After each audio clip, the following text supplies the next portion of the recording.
तर भावांनो, फायनली रेशमाचं लग्न मोडलेलं आहे आणि चॅनलवर कोण नवीन असेल तर चॅनलला सबस्क्राईब करायला विसरायचं नाही भावांनो. 98 भागमध्ये तुम्ही आज पाहिलंच असेल भावांनो. तर आब्या, मधुकर, किरण हे सगळे त्या पाहुण्यांना थांबवण्याचा प्रयत्न करते, तरी ते थांबवत नाही आणि पुढे येते. दादा आणि गावातले लोकसुद्धा त्यांना थांबवण्याचा प्रयत्न करते, तरी ते थांबवत नाही आणि रेशमाच्या घरी पोहोचते. त्यानंतर रेशमा सगळ्यांना धमकी येते पोलिसांची की सगळ्यांना जेलमध्ये टाकीन.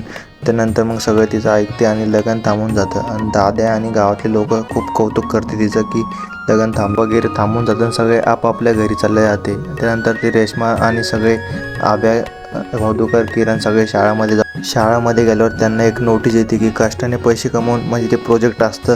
जाधव मॅडम सगळ्यांना एक एक गट करून देते, म्हणजे आब्या केवढा आहे सगळ्यांना, आणि ते शाळा सुटल्यानंतर जाणार असते पैसे गोळा करायला. ते पैसे वगैरे म्हणजे गोळा वगैरे करून घेतात आणि 59व्या भागात असे सांगण्यात येईल की सागर ते पैसे गोळा झाल्यानंतर त्यातले अर्धे म्हणजे घपला करते पैशामध्ये आणि आब्या, किरण, मधुकर हे सगळे त्याला म्हणजे पकडीते आणि सरांकडे घेऊन जाते. चला तर भावांनो, मग भेटूया पुढच्या व्हिडिओमध्ये. असेच नवनवीन व्हिडिओ पाहण्यासाठी तुम्हाला चॅनलला सबस्क्राईब करून घ्यायचे भावांनो.